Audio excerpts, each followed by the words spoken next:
सच्चिदानंद रूपाय विशुद्धपत्यादि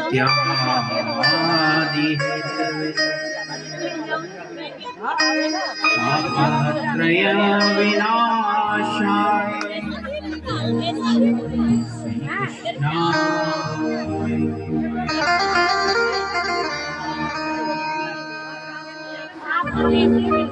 भक्ति भक्त भगवंत गुरु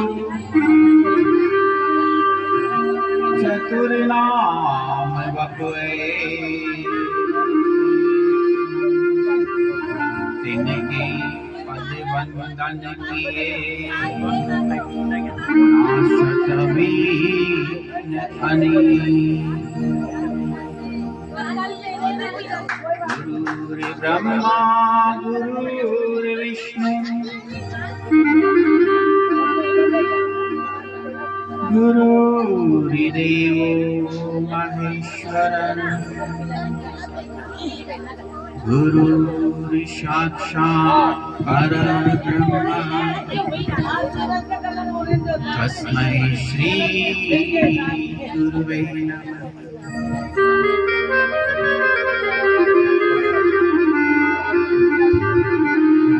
ज्ञानमूलं गुरुमूर्तये पूजामूलं गुरुपदम् मन्त्रमूलं गुरुवाक्यं मोक्षमूलं गुरुकथाम्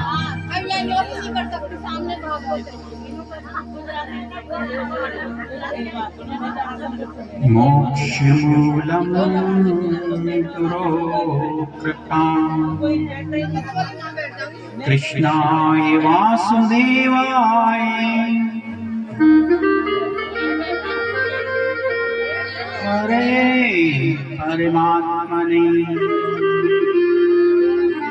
प्रणतक्लेशनाशाय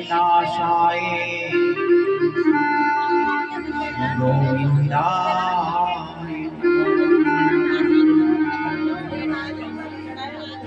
जय जय श्री राधा रमण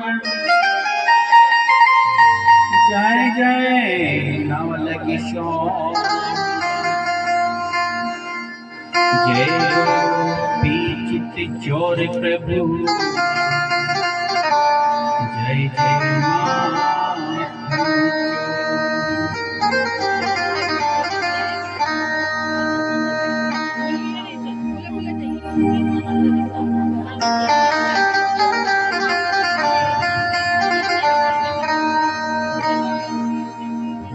बोले कृष्ण कन्हैया लाल की देवादिदेव महादेव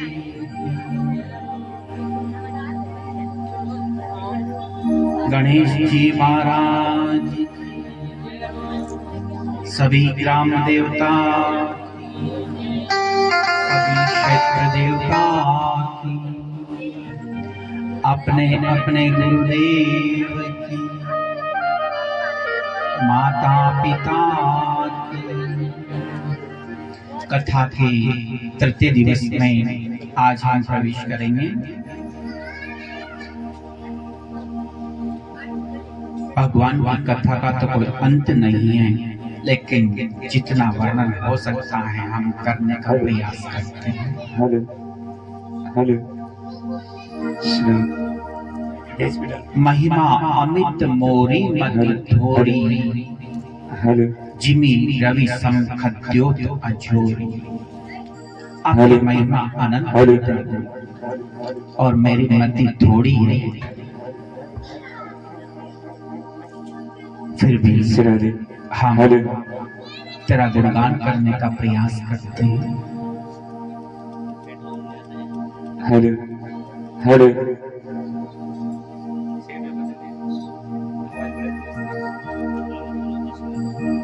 आइए भगवत नाम कीर्तन कर अपनी जीवा को पावन करें, फिर आगे की कथा प्रारंभ करेंगे।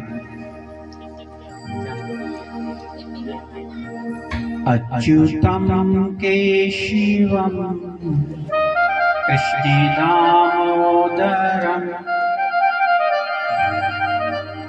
रामनारायणं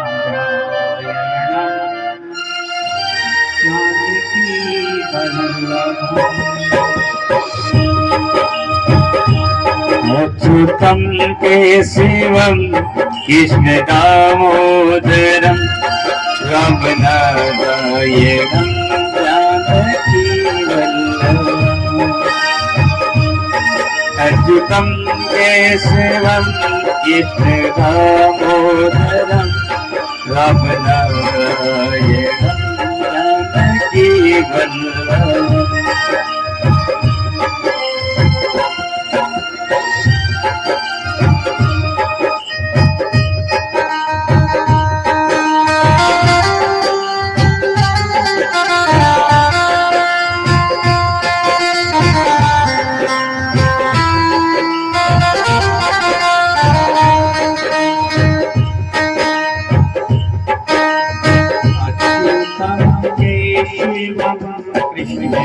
दामोदरम बोलिए अच्युतं केशवं कृष्णदामोदरं बार बार ये अवसर नहीं मिलता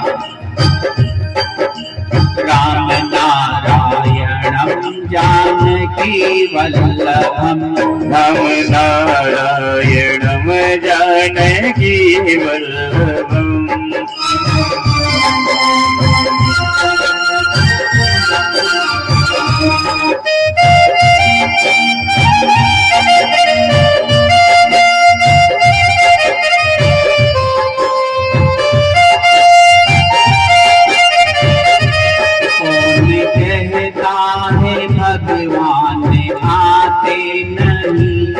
कौन कहता है भगवान आते नहीं कौन कहता है भगवान आते नहीं कौन कहता है भगवान आते नहीं मीरा के जैसे बुलाते नहीं तुम मेरा के जैसे बुलाते नहीं वह अवश्य आता है मेरा श्रद्धा और विश्वास चाहिए बुलाते नहीं कौन कहता है भगवान आते नहीं कौन कहता है भगवान आते नहीं वो तुम मीरा के जैसे बुलाते नहीं अच्युतं केशवं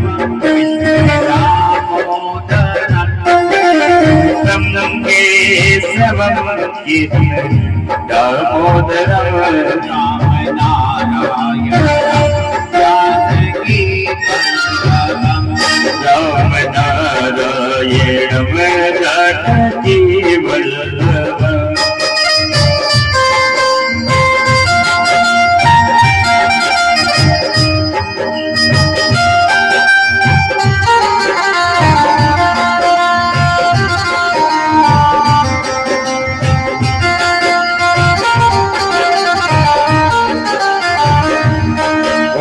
कहता है भगवान आते नहीं कौन कहता है भगवान आते नहीं पेड़ सबरी के जैसे हिलाते नहीं पेड़ सबरी के जैसे हिलाते नहीं अच्युतं केशवं कृष्ण दामोदरं रामनारायणं जानकी वल्लभम्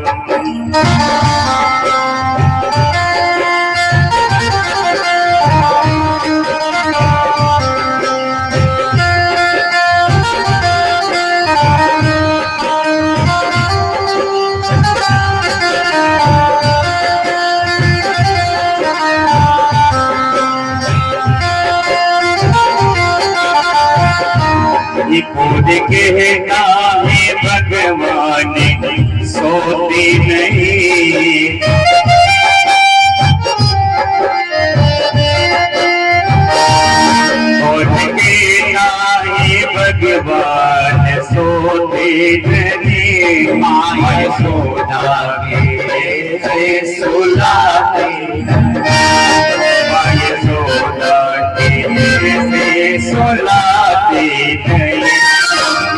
अच्युतम केशवम कृष्ण दामोदर राम नारायण जानकी वल्लभम।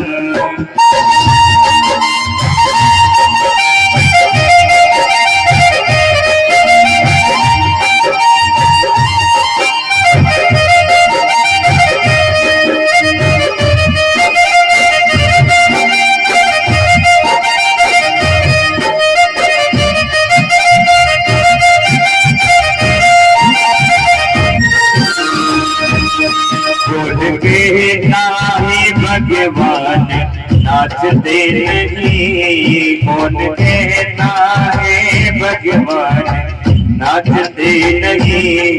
गोपियों की तरह तुम नचाते नहीं, गोपियन की तरह तुम नचाते नहीं। अच्युतम केशवम कृष्ण दामोदरम राम नारायण जानकी वल्लभम।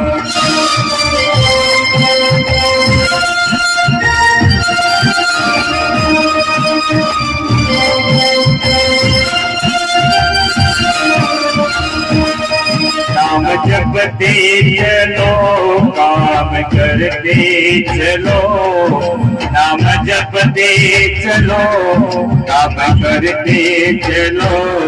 हर समय कृष्ण का ध्यान करते चलो, हर समय कृष्ण का ध्यान करते चलो। अच्युतम केशवम कृष्ण दामोदरम राम नारायणम जानकी वल्लभम।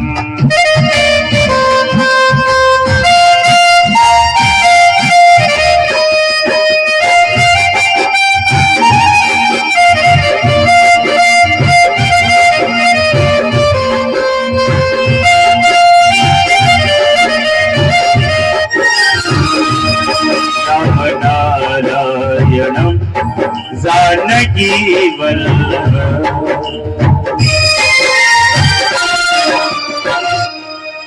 बोलिए कृष्ण कन्हैया लाल की, राधे रानी सरकार की जय जय श्री राधे।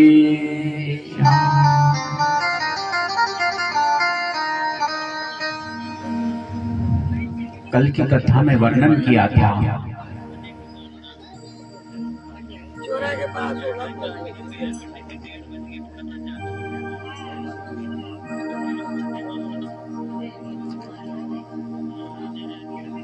भगवान ने ध्रुव पर कृपा की और परीक्षित जी ने श्री सुखदेव मुनि जी से सृष्टि विशेष प्रश्न पूछे। सृष्टि का सृजन कैसे हुआ, यह वर्णन कल की कथा में हमने किया। आगे की कथा, आज की कथा में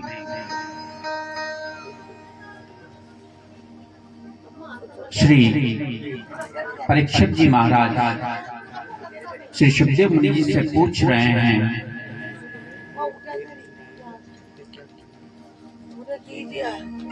सृष्टि क्रम के आगे का वर्णन। श्री सुखदेव मुनि वर्णन करते हैं कि एक समय सनकादि ऋषि जो ब्रह्मा जी की सृष्टि के पहले रचना थी, चारों बालक, उन्होंने सृष्टि क्रम आगे बढ़ाने से इनकार कर दिया और ब्रह्मचर्य व्रत धारण किया। तो ब्रह्मा जी ने उन्हें श्राप दे दिया कि तुम 5 वर्ष के ही रहो। एक बार चारों सनकादि ऋषि भगवान के दर्शन करने वैकुंठ लोक पधारे।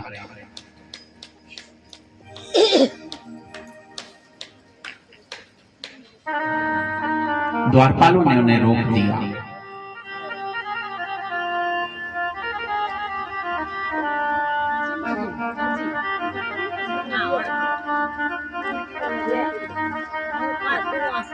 द्वारपाल कहते हैं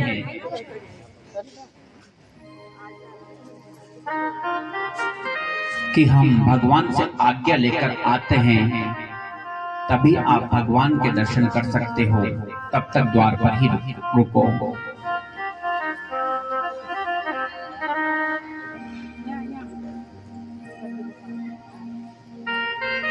संतादि ऋषियों ने देखा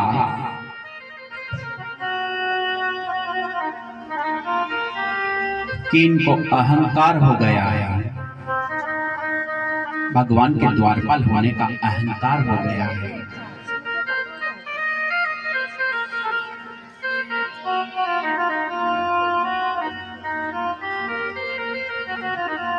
अहंकार बड़ी सूक्ष्म वस्तु है, कब आ जाए पता नहीं। ये रहते तो भगवान के संग हैं, लेकिन इनके गुण राक्षसों जैसे हैं।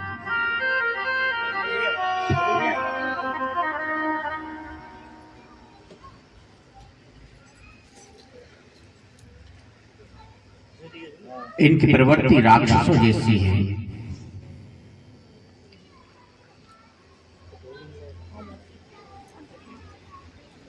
कई बार भगवान के भक्त को भी अहंकार हो जाता है।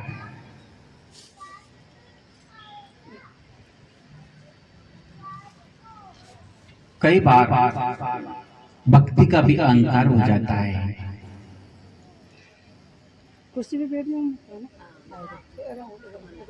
शिव महापुराण में एक कथा आती है, देवर्षि नारद। देवर्षि नारद भगवान के अनन्य भक्त थे।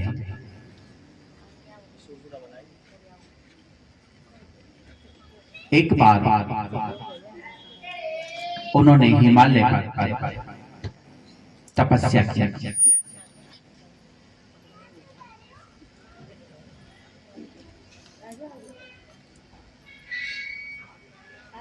तपस्या करते हुए जब देवराज इंद्र ने देखा, तो देवराज इंद्र को सबसे पहले टेंशन होती है, कहीं मेरा इंद्र पद न छिन जाए।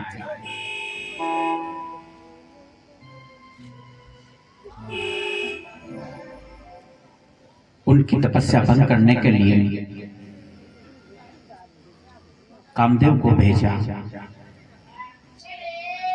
कामदेव ने पूरे प्रयास किए, लेकिन सफल नहीं हो पाया।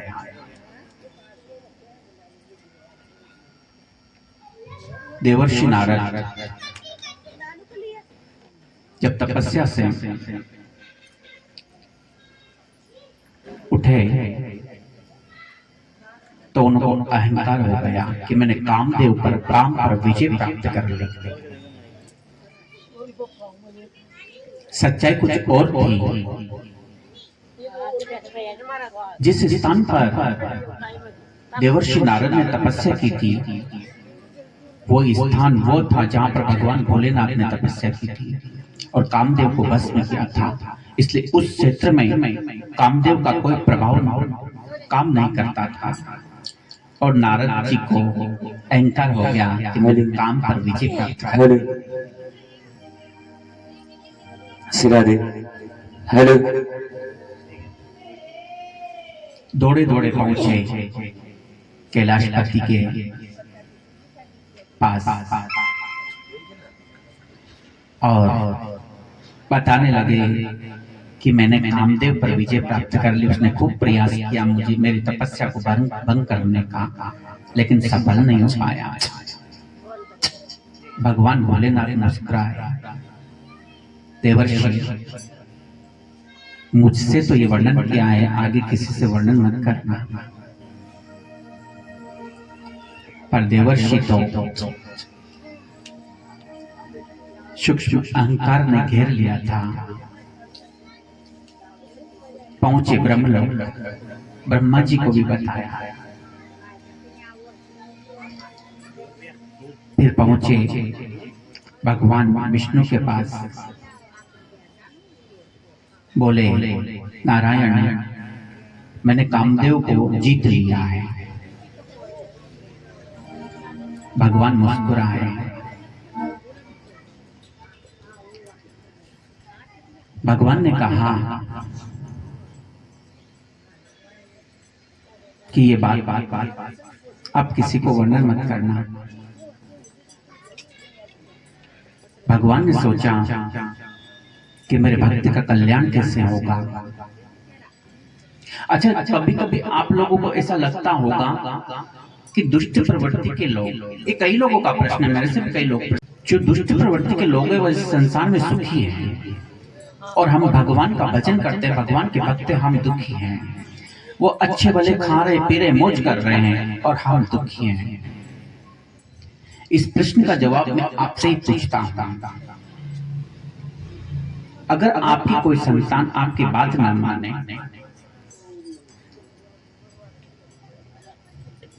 एक संतान है आपकी बात नहीं मानती, जो आप कहते हो वो सब उल्टा करती है, बिल्कुल नालायक किस्म की है, तो आप क्या करोगे? ठीक है, तू जाने तेरा काम, उससे कहना ही छोड़ दोगे कुछ भी। और एक सात्विक प्रवृत्ति की जो आपकी हर आज्ञा का पालन करती है, तो वो जरा सी भी गलती कर दे तो आप क्या करोगे? उसको तुरंत डांटोगे, उसका जिसमें भला होगा वही कार्य आप करोगे। तो भगवान भी ऐसे नालायकों को छोड़ देते, तुम जानो तुम्हारा काम, अपने कर्म खुद भुगतना, और आपका उनका हाथ छोड़ दिया और आपका हाथ पकड़ा है, इसलिए आपको समय समय पर वह समझाता रहता है। बोलिए राधे राधे। इसलिए कभी मन में यह मत लाना कि संसार में दुष्ट दुराचारी सुखी है और हम दुखी हैं। उसकी कृपा है कि उसने आपका हाथ थामा हुआ है, इसलिए वो आपको गलत मार्ग पर जाने नहीं देता। आपने अगर 100 रुपए की बेईमानी कर ली तो आपके 150 रुपए तुरंत निकल जाएंगे। सतर्क करता है, पर फिर भी अपने बुद्धि की बात को दबाकर हम अपने मन की बात करते हैं और लोभ लालच में गलत पैसे को भी हासिल करने का प्रयास करते हैं। मैंने अनेक उदाहरण देखे हैं। कुछ बेईमानी करेंगे 1000 रुपए की और निकलेगा 1500 रुपए, पर समझते ही नहीं। फिर क्या वो लाठी लेके समझाने आएगा? समझदार को इशारा काफी होता है। देवर्षि नारद को अहंकार हो गया। भगवान ने देखा कि मेरे भक्त को अहंकार हो गया, और जैसे माँ अपने छोटे शिशु को नहला धोला कर स्वच्छ रखना चाहती है, भले वो रोता है फिर भी उसको रगड़ रगड़ कर नहलाती है। माता बहनों को पता है, वो नहीं चाहता, पर माँ जानते कि इसका हित किसमें है।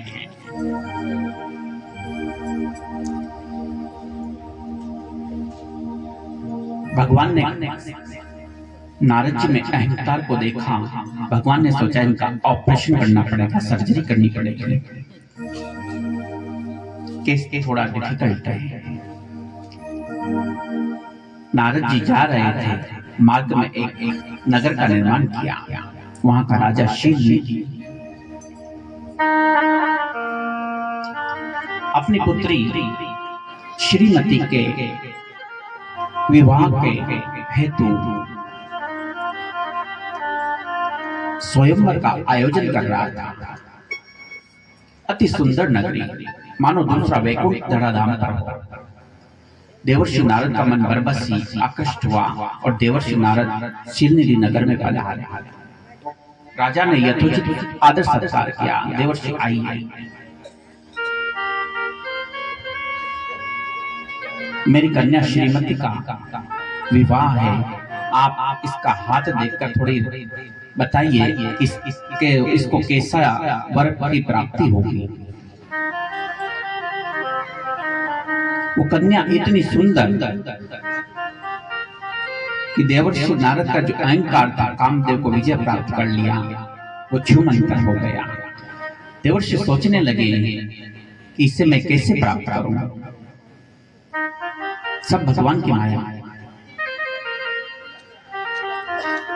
देवर्षि ने हाथ देखकर कहा कि इसका वर होगा जिसने काम पर भी विजय प्राप्त कर ली हो, जो भगवान का अनन्य भक्त हो। सारे अपने ही गुण वर्णन करने लगे, जो जो गुण देवर्षि नारद में थे। इतना कहकर वहां से प्रस्थान कर गए। भगवान के पास वैकुंठ लोक पहुंचे। बोले, नारायण, मुझे आपका सहयोग चाहिए। बोले, देवर्षि आप आज्ञा कीजिए। वो फलाना फलाना शीलनिधि राजा है ना, उसकी कन्या का विवाह है। बोले, तो बोले, हम चाहते हैं वो हमारे गले में वरमाला डाले। बोले, देवर्षि आप कहाँ इस झमेले में पड़ते हो। बोले, नहीं नहीं, तुम तो विवाह करके बैठे हो, हमारे से जलन हो रही है तुमको। भगवान कहते हैं कि छोड़ो, इस झमेले में मत पड़ो। बोले, नहीं नहीं, वो ऐसे तो मेरे गले में वरमाला नहीं डालेगी, मुझे पता है। आप अपना रूप दे दीजिए, मुझे आप अपना रूप दे दोगे, क्योंकि आप संसार में पूरी सृष्टि में सबसे सुंदर हो, तो वो अवश्य मेरे गले में वरमाला डालेगी। भगवान ने कहा कि मैं आपका वैसे ही हित करूंगा जैसे वैद्य अपने मरीज का हित चाहता है। तथास्तु मैं आपको अपना अपना रूप देता हूं। अब भगवान को हरि भी कहते हैं। हरि माने वानर भी होता है। भगवान ने अपना रूप दे दिया, बाकी सब कुछ तो वैसे का वैसा ही भगवान का, लेकिन वानर का मुख दे दिया। अब अपना मुख अपने को दिखे नहीं। देवर्षि पहुंचे।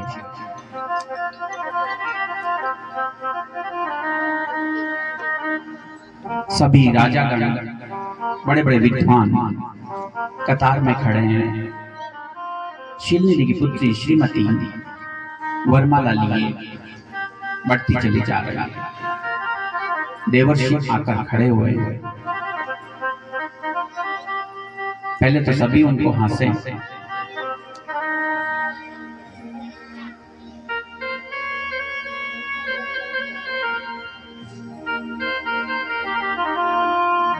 क्योंकि उनको पता ही नहीं था कि मेरा मुंह तो बानर का है।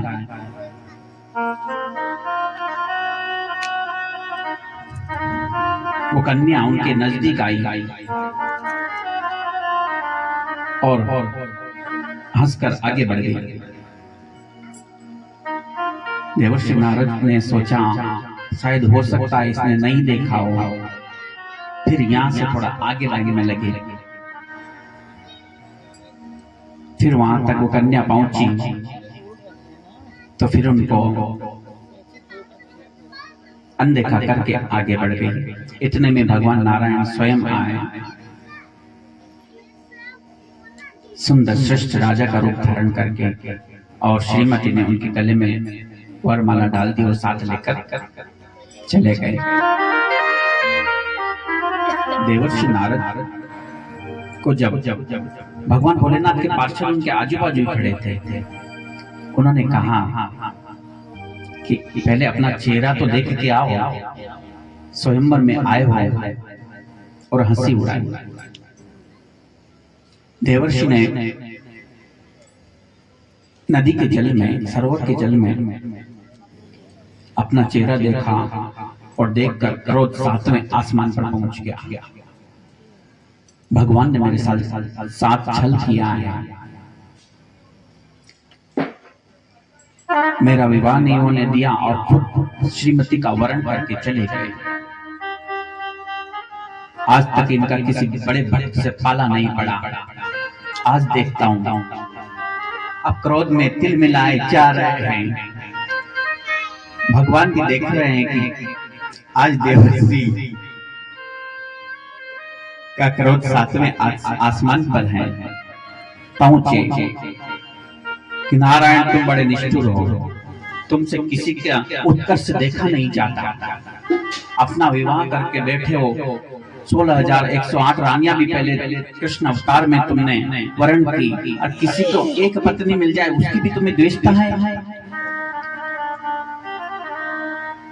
बोले देवर्षि,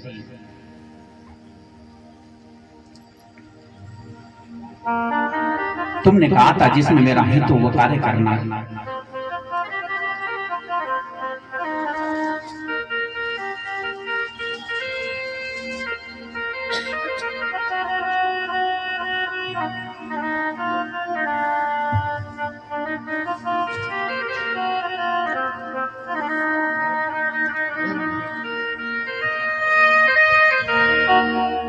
राधे। Hello hello.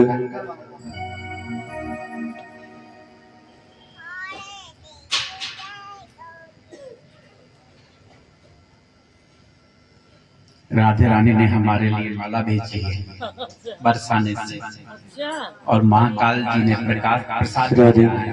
हेलो। बोलिए जय जय श्री राधे राधे।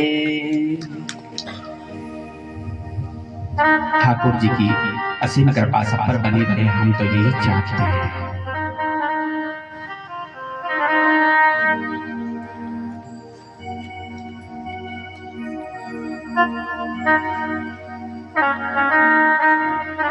आप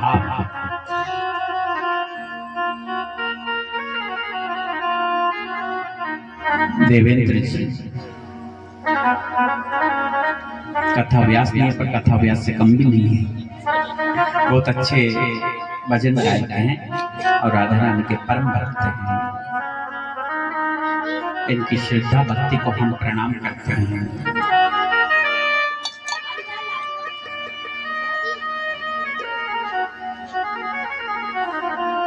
लोग तो अपने शादी ब्याह में वीआईपी को आमंत्रित करते हैं, इन्होंने सारे साधु संतों को आमंत्रित किया।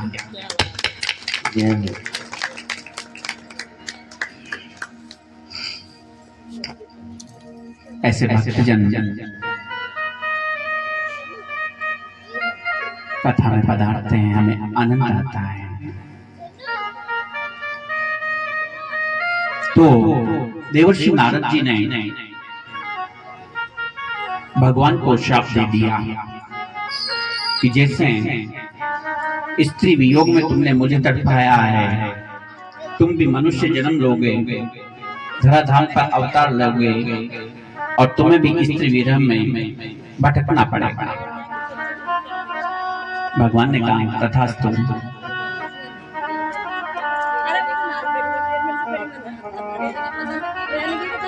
बाद में जब भगवान ने अपनी सारी लीला समेट ली, वो नगरी भी अदृश्य, वो शिलनिधि राजा भी अदृश्य, उसके पुत्र भी अदृश्य, सब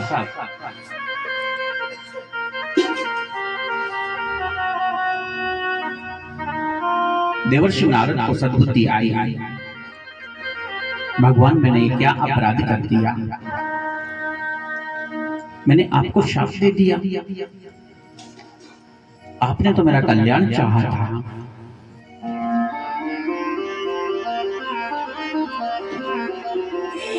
मेरे से बड़ी ही गलती हो गई, आप मुझे क्षमा कर दें। बोले नहीं नारद, ये तुम्हारी गलती नहीं, ये सब मेरी ही माया थी। मैंने तुम्हारा हित करने के लिए ही, क्योंकि मैं अपने भक्त में कभी अहंकार नहीं देख सकता, उसे स्वच्छ निर्मल देखना चाहता हूँ। हो निर्मल जन मन सो मोहि भावा,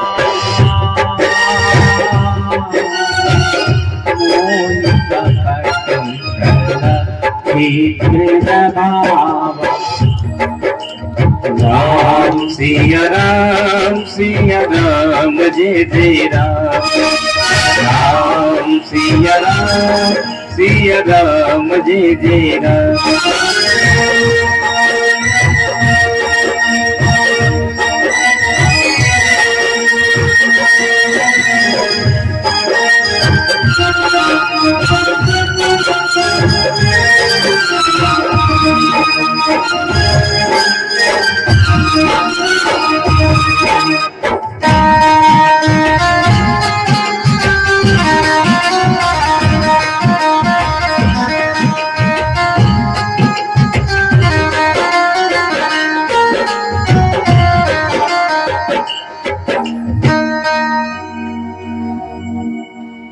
प्रयास करें कि अहंकार न आने पाए।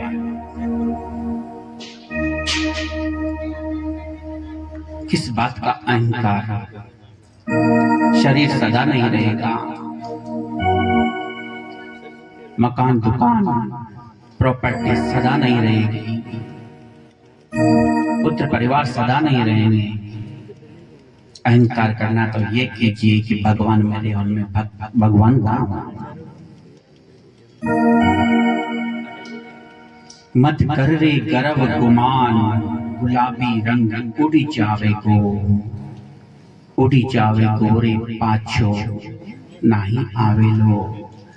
मत कर रे गर्व गुमान, गुलाबी रंग उड़ी जावे लो।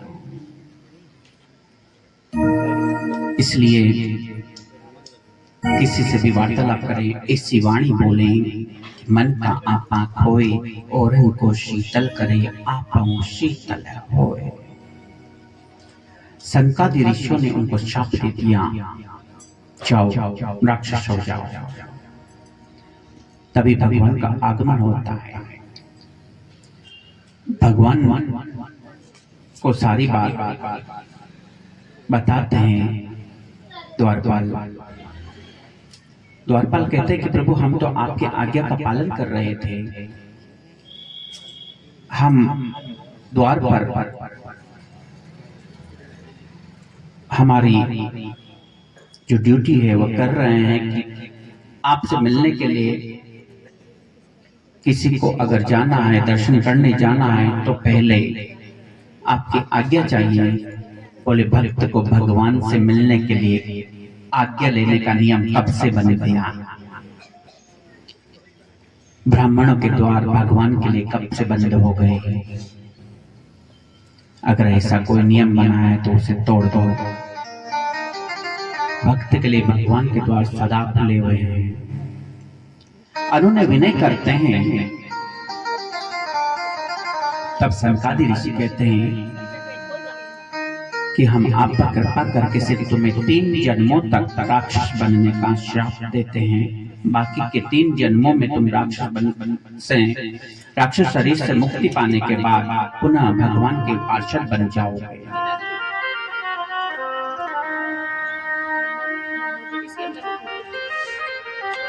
वही जय और विजय प्रथम जन्म में हिरण्याक्ष और हिरण्यकश्यप,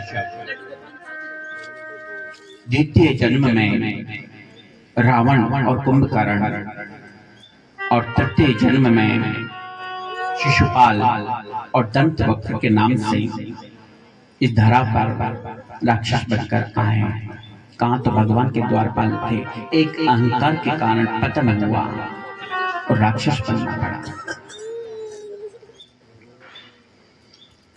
और भगवान ने तीनों जन्म में उनको मुक्ति प्रदान की।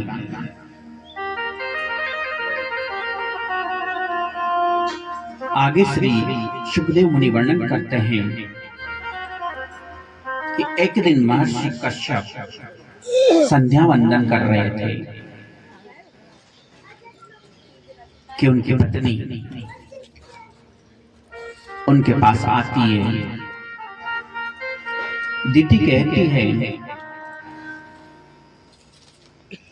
कि आपने मुझे अभी तक संतान सुख नहीं दिया। कश्यप जी कहते हैं, देखिए देवता और दानव एक ही पिता की संतान है, फिर भी एक राक्षस है और एक देवता है। सुमति कुमति सबके उड़ रहे हैं। हमारे अंदर भी कभी जब मन हावी होता है, संसार की विषय वासनाएं हावी होती है, तो आसुरी प्रवृत्ति बढ़ जाती है। और कभी सत्संग में जाते हैं तो सात्विक प्रवृत्ति बढ़ जाती है। इसलिए हमेशा संतों का संग करें, भगवान का भजन करते रहें। तो कश्यप ऋषि कहते हैं कि हे समित देवी, ये संध्या वंदन का समय है। ये समय आपकी इच्छा पूर्ति का नहीं है, लेकिन रीति उन्हें विवश करती है। यद्यपि उसको बाद में पछतावा होता है, लेकिन विधि का कुछ विधान ऐसा ही होना था।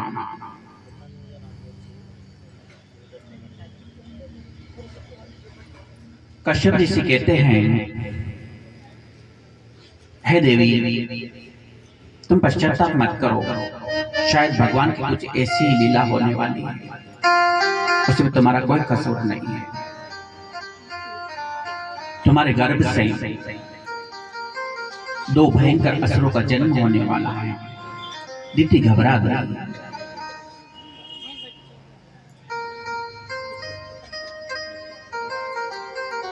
समय अनुसार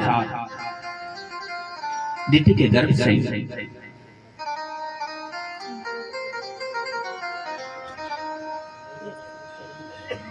2 असुरों का जन्म होता है, हिरण्याक्ष और हिरण्यकश्यप। जन्म से ही दोनों भाइयों में अतुलित बल था।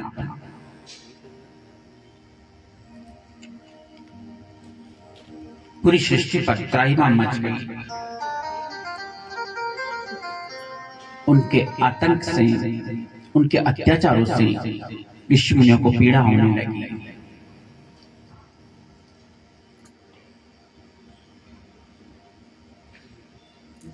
देवतागण भगवान के पास पहुंचे। प्रभु, हमें इन असुरों के अत्याचारों से बचाइए।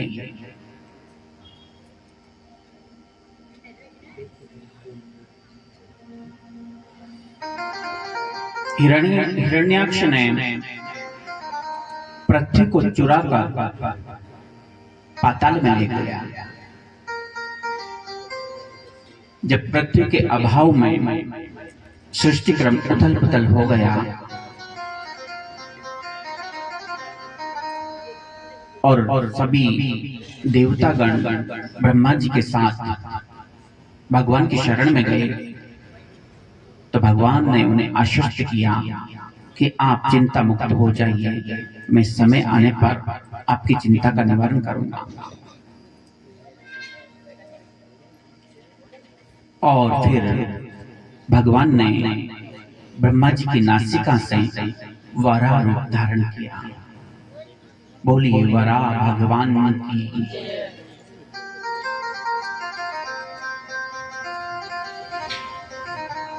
बहुत विकराल शरीर,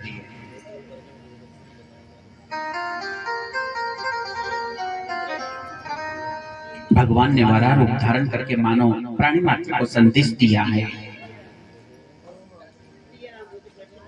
कि सृष्टि के हर जीव में मेरी ही सत्ता है। कभी भी किसी जीव से उसके शरीर को देखकर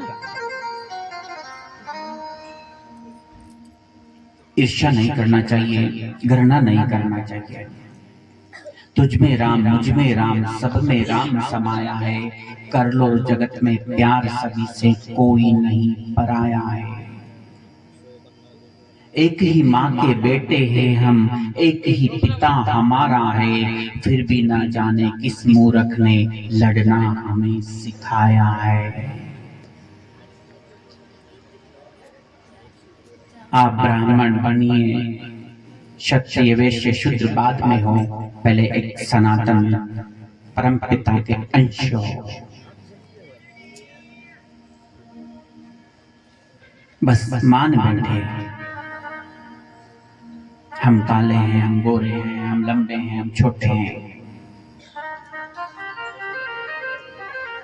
ईश्वर अंश जीव अविनाशी। ममेव अंशो जीव लोके जीव भूत सनातना मनश्ष्टानि इंद्रियाणि प्रकृतिस्थानि कर्षति। भगवान ने कहा इस धराधाम पर, इस धरातल पर, इस सृष्टि में, संपूर्ण प्राणियों में मेरी सत्ता है।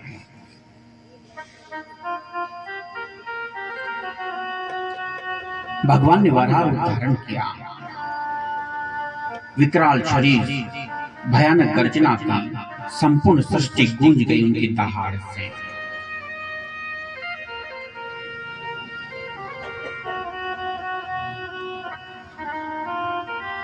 और सागर में कूद पड़े। जब भगवान सागर में कूदे वराह रूप लेकर, तो सागर का पानी ऐसे उछला मानो उसने आकाश छू लिया।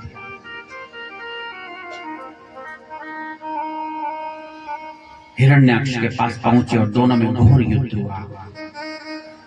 बहुत समय तक युद्ध चला। अंत में हिरण्याक्ष का वध करके भगवान अपने दांतों पर पृथ्वी को उठाकर बाहर लेके आया। सभी देवताओं ने उनकी स्तुति की।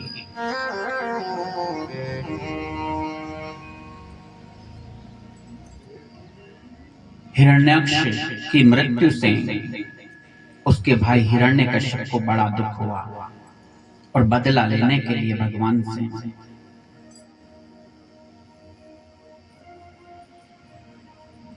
प्रतिशोध लेने के लिए गुरु शुक्राचार्य की आज्ञा लेकर तप करने चला गया।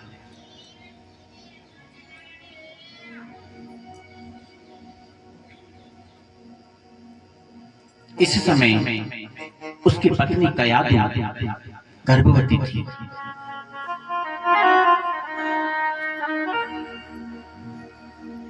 देवराज इंद्र ने देखा कि हिरण्यकश्यप तो तप करने गया है, तो कयाधु का अपहरण कर लिया। ले जाते हुए मार्ग में देवर्षि मिले।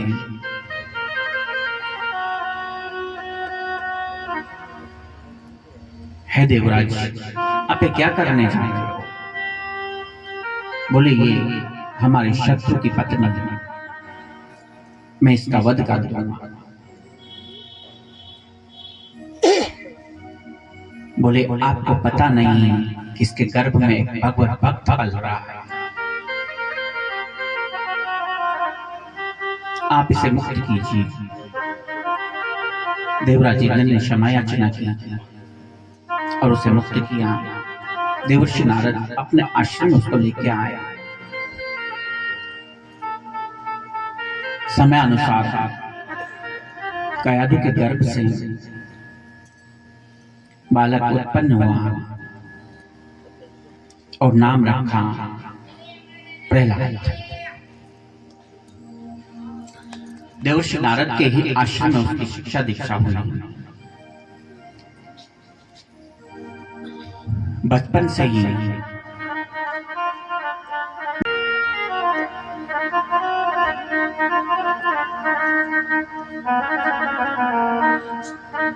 संगति पर निर्भर करता है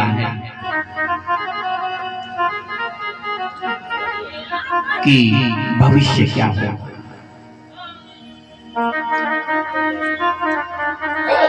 क्योंकि बालक निर्दोष नारायण होता है,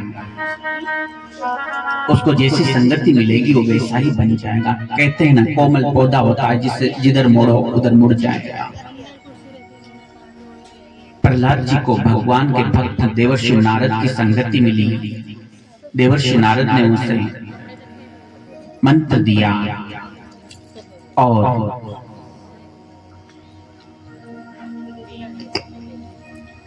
आश्रम में रहते हुए, गुरुकुल में रहते हुए उनकी शिक्षा दीक्षा हुई।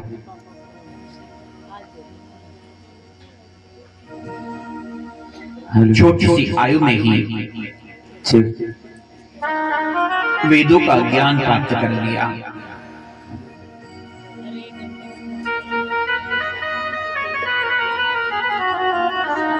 इधर हिरण्यकश्यप के तप की ज्वाला से सारी सृष्टि जलने लगी। तो देवतागण ब्रह्मा जी की शरण में पहुंचे। हे भगवान, हिरण्यकश्यप के तप की ज्वाला से हमें बचाइए। ब्रह्मा जी ने उन्हें आश्वस्त किया और हिरण्यकश्यप जहां तप कर रहा था वहां प्रकट हुए। हिरण्यकश्यप से कहा कि मैं तुमसे प्रसन्न हूं, तुम जो वर मांगना चाहो मांग सकते हो।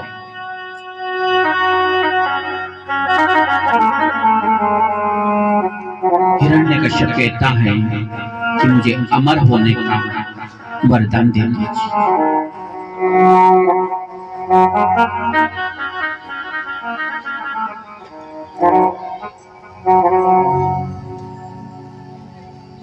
ब्रह्मदेव कहते हैं कि ये संभव नहीं है, जो इस धरती पर आया है उसे जाना ही पड़ेगा। जमाने का दस्तूर है प्यारे, तुझे जाना ही पड़ेगा। नियम बनाया जो हरि ने वो निभाना ही पड़ेगा। रही ना निशानी जग में राजा और जगीरों की, एक एक ठाट जिनकी लाख लाख हीरों की। 2.5 गज का कपड़ा डोली पड़ेगी उठानी, अरे अभिमानी, अरे अभिमानी। अच्छे अच्छे सम्राट चले गए, अमर कोई नहीं रहा। यहाँ तक कि भगवान ने भी जब अपनी लीला के लिए शरीर धारण किया तो वो भी इस धराधाम पर अपने उस शरीर को छोड़कर गए। वो तो स्वयं समर्थ है।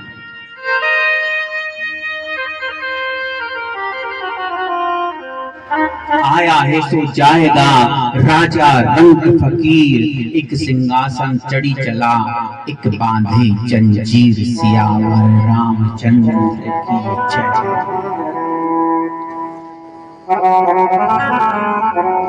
ब्रह्मा जी ने कहा यह संभव नहीं है, तुम कुछ और मांगो।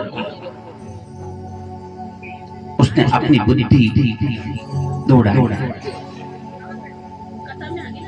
दिन में न मरूं रात में न मरूं, बोले तथास्तु।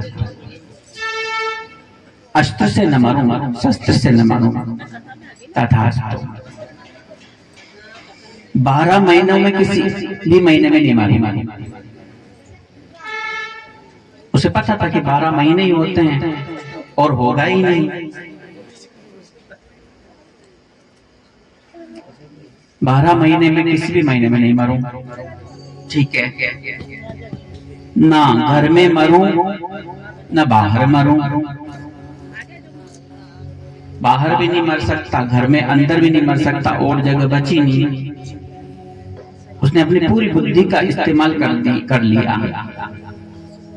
लेकिन उसे पता नहीं कि जो बुद्धि दाता है वो सारे पासे फेंकना जानता है, सारे तोड़ है उसके पास। न नर से मरूं न पशु से मरूं।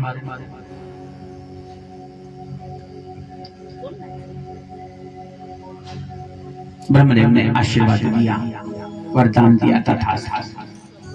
अब तो सोच लिया कि अमर हो गया और बचा ही क्या।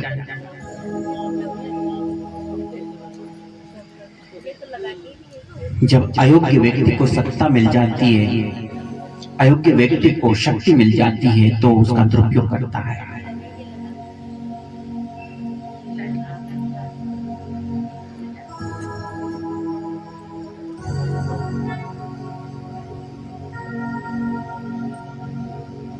बंदर के हाथ में अगर तलवार दे दी जाए तो अयोग्य के हाथ में सत्ता शक्ति दूसरों के विनाश का कारण बनता है। यही हाल हिरण्यकश्यप का हुआ। ब्रह्मा जी से वरदान पाकर स्वयं को भगवान समझने लगा, घोषणा करवा दी कि जो भी मुझे भगवान न माने उसका वध कर दो, मार दो। और जो विष्णु को मानता हो उसे मार दो, मतलब मुझे भगवान मानो, विष्णु को मानना छोड़ दो। हिरण्यकश्यप ने अपने पराक्रम से स्वर्ग को भी जीत लिया। सभी देवता हिरण्यकश्यप के अधीन हो गए। देवंगनाओं को बंदी बना लिया। चारों तरफ हिरण्यकश्यप की जय जयकार होने लगी।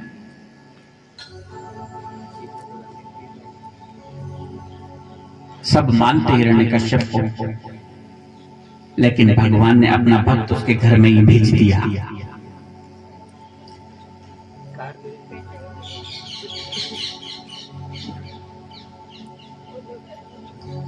प्रहलाद जो भगवान का भक्त था, आयु में छोटा था लेकिन ज्ञान में सर्वोपरि था।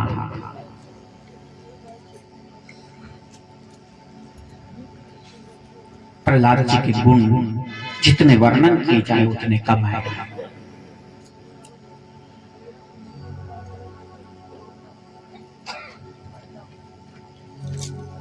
एक दिन पिता हिरण्यकश्यप ने गोदी में बैठाया, प्यार से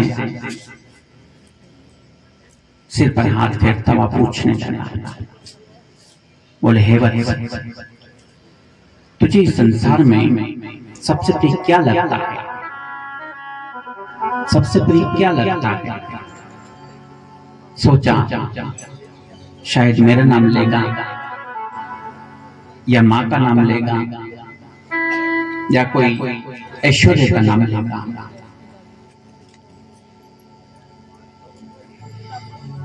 प्रहलाद जी कहते हैं, पिताजी ये संसार तो नश्वर है, सो प्रिय लग नहीं सकता।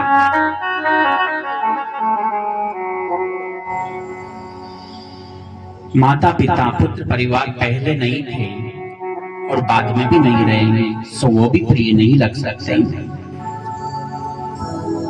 क्योंकि मनुष्य देह नश्वर है, तो उनसे प्रेम करना भी निरर्थक है।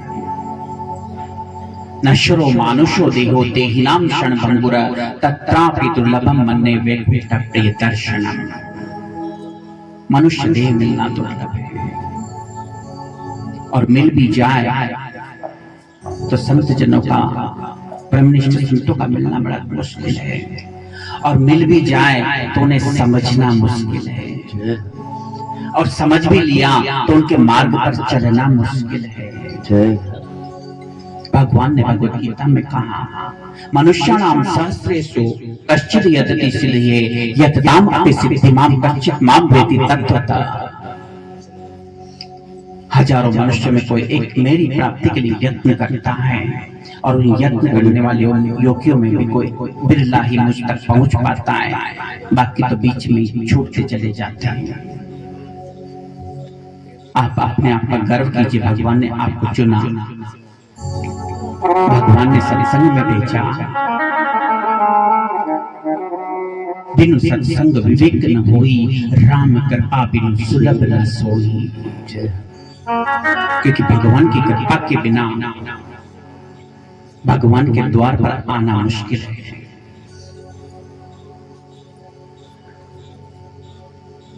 जिसे थामे एक बार हाथ उसका न छोड़ता।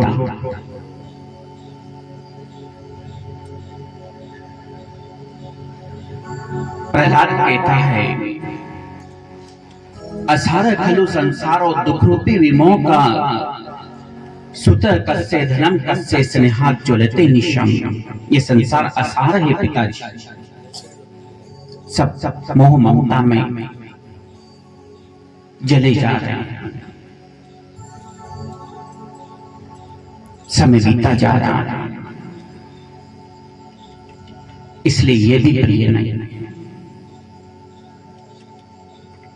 प्रेम करना है तो सिर्फ एक ही है, प्रेम करो घनश्याम से मन में छवि बसाए, हरि चरणन भक्ति मिले और जन्म सफल हो जाए। प्रेम करने योग्य एक वही है। जय हो।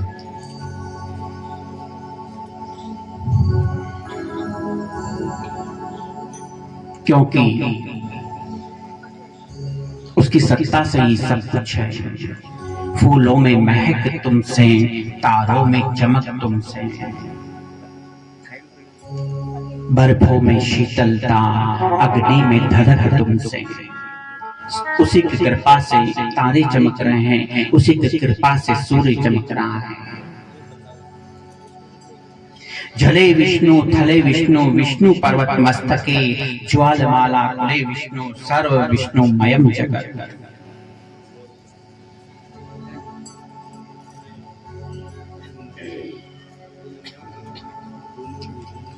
हिरण्यकश्यप ने सोचा कि ये मेरे परम शत्रु की सराहना कर रहा है, धड़ाम से पटक दिया नीचे। इस मूर्ख को ये किसने सिखाया है? जाओ इसे गुरुकुल लेके जाओ और आसुरी शिक्षा दिलाओ, इसे मारकाट सिखाओ, इसे हिंसा सिखाओ। भेज दिया गुरु के आश्रम में। सभी राक्षसी बच्चे शिक्षा पाते हैं, लेकिन प्रहलाद जी पीछे बैठे बैठे अपना भजन करते हैं। एक दिन संयोग से गुरुजी नहीं थे, तो वहां के बच्चों को समझाने लगे कि भैया उम्र बीती जा रही है, मृत्यु दिन प्रतिदिन निकट आती जा रही है। जहां से सारी विद्याएं प्रकट होती है, बस एक बार शुद्धाई अक्षर प्रेम का सीख लो, बाकी सारी विद्याएं बेकार है। ढाई आखर प्रेम का पढ़े सो पंडित होए, बस वो जान लो।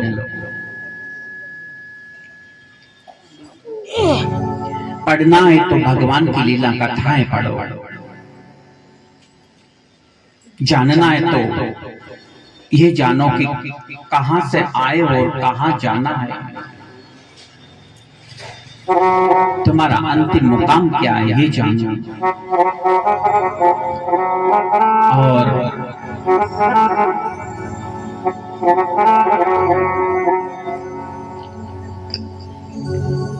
बच्चों को समझाते हैं, इतने में ही गुरुजी आ जाते हैं।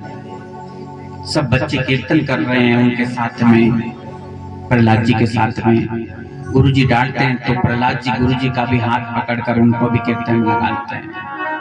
नारायण नारायण श्रीमन नारायण नारायण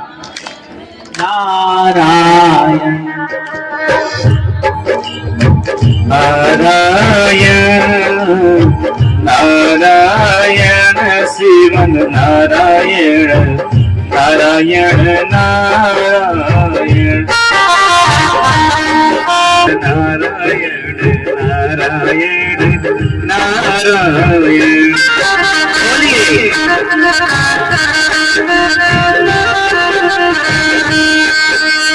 नारायण लक्ष्मी नारायण शिवन नारायण नारायण नारायण।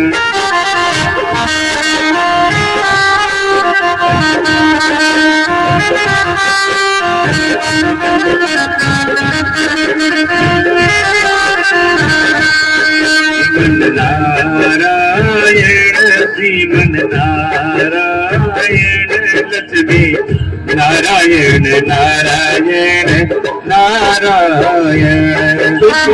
नारायण मुझ में नारायण, तुझ में नारायण मुझ में नारायण।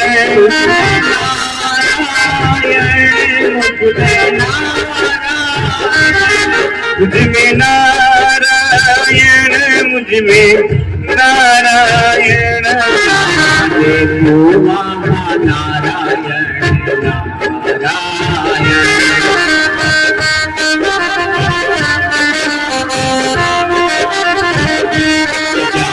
देखो वहाँ नारायण नारायण शिवन नारायण नारायण नारायण।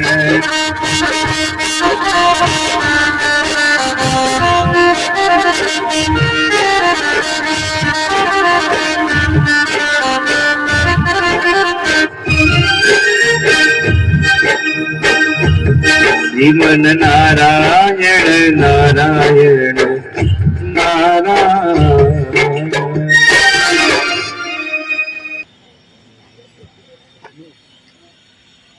पढ़ रहा है या मौज मस्ती कर रहा है? गया तो देखा कि चेले तो चेले, गुरु जी भी नारायण नारायण जप रहे हैं। मूर्खों, मैंने ये सिखाने के लिए भेजा था इसको यहाँ पर।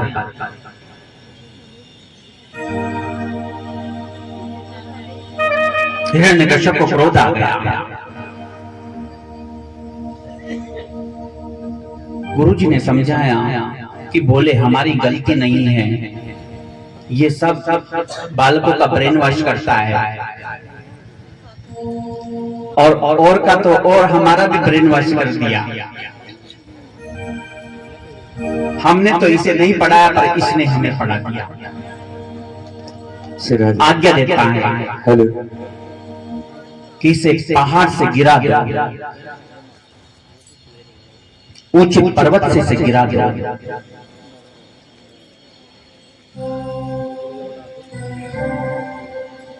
पर प्रहलाद जी को कोई चिंता नहीं थी। हमें चिंता नहीं उनकी, उन्हें चिंता हमारी है। हमारी नाव का रक्षक सुदर्शन चक्रधारी है।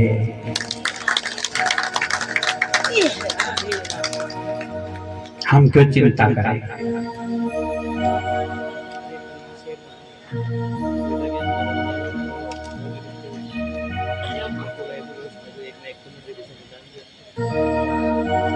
उसको पहाड़ से नीचे फेंकने के लिए पहाड़ पर लेके गए। पूछते हैं हिरण्यकश्यप के सैनिक कि अब भी समय है, एक बार हिरण्यकश्यप को तुम्हारे पिता को भगवान मान लो। बोले हमारा तो पिता एक ही है, दो पिता नहीं हो सकता।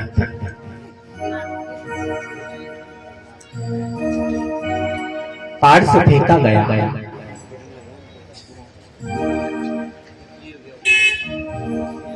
पर जाको राखे साइया, मार सके ना कोई, बाल न बांका कर सके, चाहे पूरा जग बेरी होए। वो अभी वही है।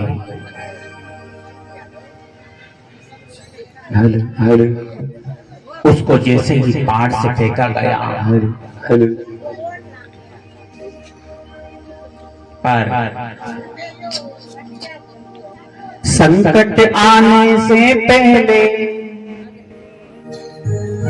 संकट आने से पहले श्याम आता है।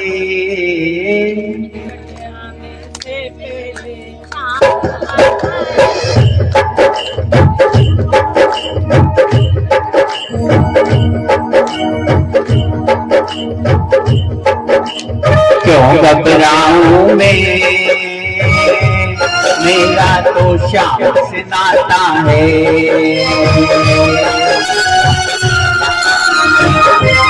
जिसका श्याम से नाता है वही आगे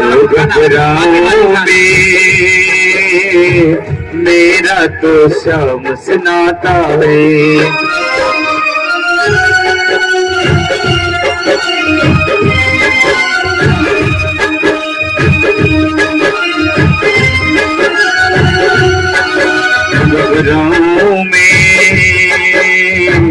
मेरा तो श्याम से नाता है।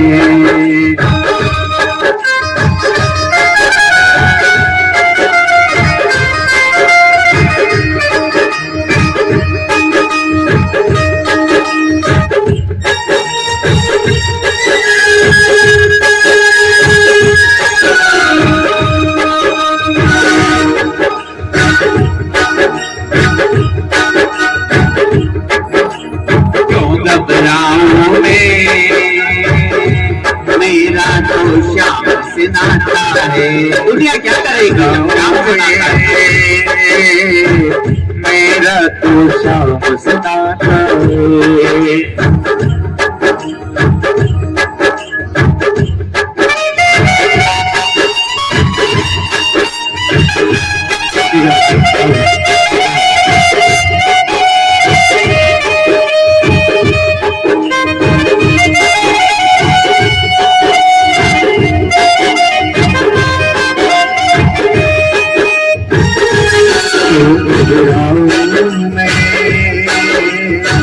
मेरा तो श्याम से नाता है।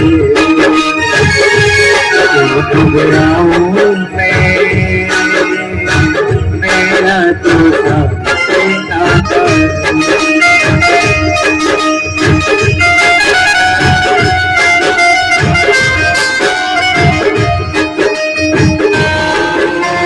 जब जब मुझको पड़ती है दरकार, श्याम हमेशा रहता है तैयार। जब जब मुझको पड़ती है दरकार, श्याम हमेशा रहता है तैयार। श्याम ने मुझ पर किया बड़ा उपकार, श्याम ही मेरे जीवन का आधार। श्याम ने मुझ पे किया बड़ा उपकार, श्याम ही मेरे आधार। हरदम मुझ पर ये अपना, हरदम मुझ पे ये अपना, हरदम मुझ पर ये अपना प्यार लुटाता है। मेरा तो श्याम से नाता है।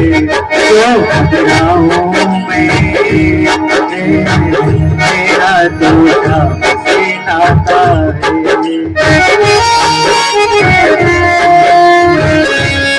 बोलिए श्रीमद् भागवत महापुराण की।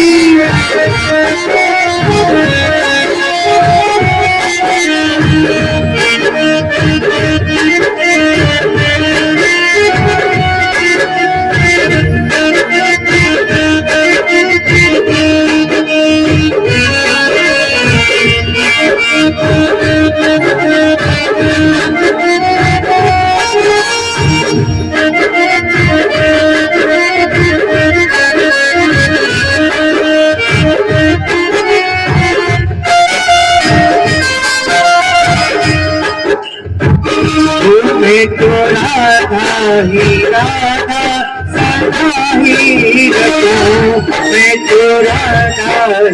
राधा सदा ही रखो, मैं तो राधा ही राधा सदा ही रखो, मैं तो राधा ही राधा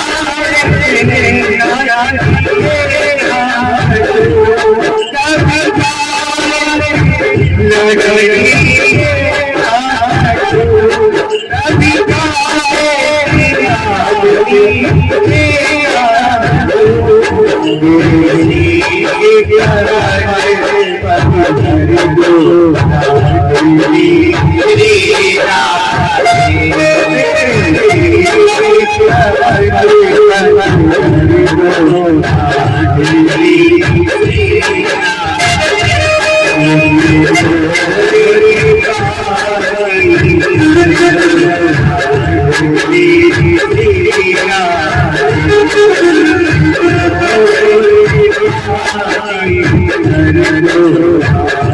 कभी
Hare